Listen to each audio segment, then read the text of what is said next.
Alright, what's up guys, Toasty here, Get Burnt, and today I want to talk about something that I haven't talked about really in a very long time, and I meant to talk about it right after actually Xenoverse came out, but never got around to it. But, you know, now better late than never. But I wanted to talk about graphics in Dragon Ball games. Now, a lot of people probably will say, graphics don't matter, man, as long as the game's fun, doesn't matter how good the game looks or whatever. But personally, to me, when I play a Dragon Ball game or Dragon Ball Z game, I usually like to see how close the game actually looks to the anime. And sometimes it may be a good thing if the game doesn't look exactly like the anime and manga, but you know, I kind of wanted to talk about what my favorite game graphics in Dragon Ball games are, and just ask you guys what your favorite as well is, and what you guys would expect from another game, and what you guys would want from another game in terms of how it looks. So pretty much, as you guys can see in the background, I have some screenshots of Dragon Ball games back here, just showing you guys what the other games look like, maybe if you haven't played some of them. Burst Limit had a very cartoony style, and not really so much like the anime and manga. It kind of looked a little bit different, and some of the models themselves, in my personal opinion, were a little bit janky in terms of how they transitioned with Dragon Ball characters into that new style. For instance, Cell kind of looked a little bit messed up, in my personal opinion, in Burst Limit. Now, obviously, when you play as him, especially since it's a 2.5D game, it doesn't really matter that much, but in cutscenes, I kind of notice how weird Cell looks, especially compared to the other games. And then we have Raging Blast. In my opinion, Raging Blast is probably the closest in terms of the anime and manga in terms of how it looks. I think that Raging Blast 1 especially, I mean, looks pretty much the exact same as the anime and manga, just in a game, which, you know, in my personal opinion, for when the console first came out, or not even first came out, but just like a few years after it came out and we got Raging Blast 1, I think that that is actually a really cool thing to kind of see the anime and manga brought to life in a game. And then we had Raging Blast 2, which obviously the game itself had some, you know, shortcomings with having no story mode and stuff like that, but the game itself, the graphics, I personally think it looked really good, although I do think that it did look better in Raging Blast 1, only because I think that that style, it just a little bit more went to the anime and manga. But you know, it's hard to really explain it since Raging Blast 2 and Raging Blast 1 don't look incredibly different. Some of the models kind of look a little bit less skinny as they did in Raging Blast 1, as you saw in the comparison in the beginning of the video, as well as, you know, some of the characters actually do have better shading on their models, because like in Raging Blast 1 there was shading, but it was more like cell shading, to where it was not like just, you know, normal with the models themselves. So I personally think that Raging Blast 1 looks better according to the anime and manga, but in terms of looks themselves, I think Raging Blast 2 look better than 1. And then we have Ultimate Tenkaichi, which, as we already know, the game itself was able to look so good because the gameplay itself was so bare bones, but I think that Ultimate Tenkaichi had the best graphics out of any Dragon Ball game ever made, but that's just what I think. I mean, some of you may say that there are other Dragon Ball games that look better, but personally, I think in terms of detail and in terms of just the entirety of the textures and everything in the game, I think the game looked magnificent, and I hope that we do get something along the lines of Ultimate Tenkaichi in the future, or at least in terms of the graphics, not the game. So yeah, tell me what you guys think about that. I think that Ultimate Tenkaichi does look the best out of every Dragon Ball game that's ever come out, ever. That, in my opinion, just, it looks the best. Like, in terms of everything, shading, just how the game looks in general, the shininess I think is not too much, but it just looks really polished. And, you know, obviously we're not even going to talk about Battle of Z. Battle of Z, in my opinion, does not look that good at all.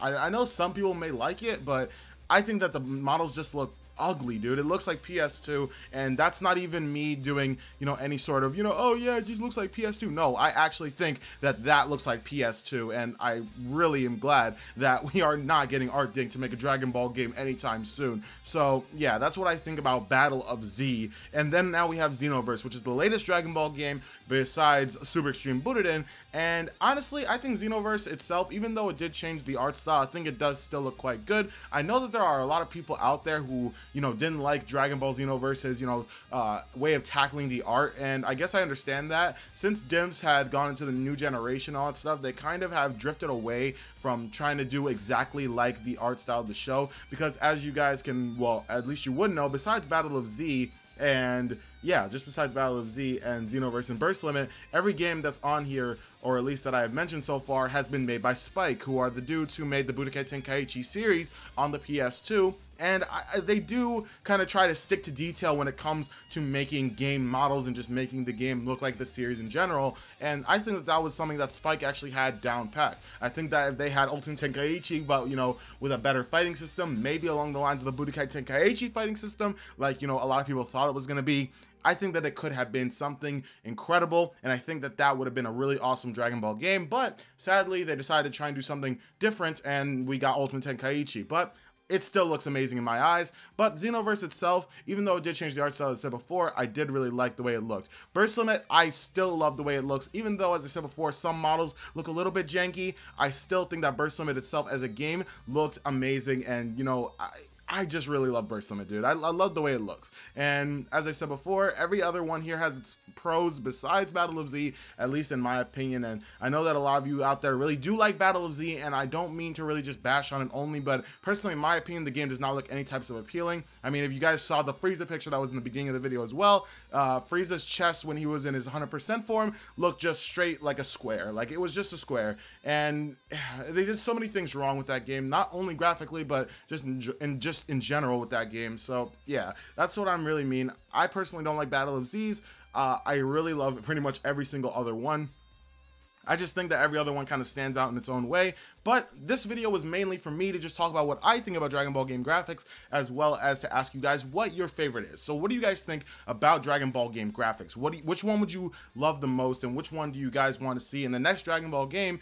Even if it were not to be Xenoverse 2, what would you guys want to see in the next Dragon Ball game in terms of graphics? Would you guys like to see something trying to tackle the anime and manga like down pat, kind of like Raging Blast 1 did? Or would you guys want to see something like Xenoverse or Burst Limit, where it tries to get its own art style but still looks nice otherwise? Tell me what you guys think about that in the comments down below. One more thing, I wanted to touch on Zenkai Battle Royale, because I know that a lot of you were going to mention that, and the reason I didn't really want to mention it instantly is because Zenkai Battle Royale kind of tries to tackle a kind of doll looking sort of art style, which is kind of weird to say, but it is really what it tries to tackle. It doesn't really look anything to me like the anime or manga, but it does try to tackle its own style, kind of looking like, you know, dolls and, you know, just a Dragon Ball world fighting it out, which, you know, isn't bad. Personally, I think Zenkai looks actually pretty cool, especially with the new forms that they've introduced, like Super Saiyan God, Super Saiyan, Golden Frieza. I think that all of those forms look really cool, and I think that that is really a cool art style, but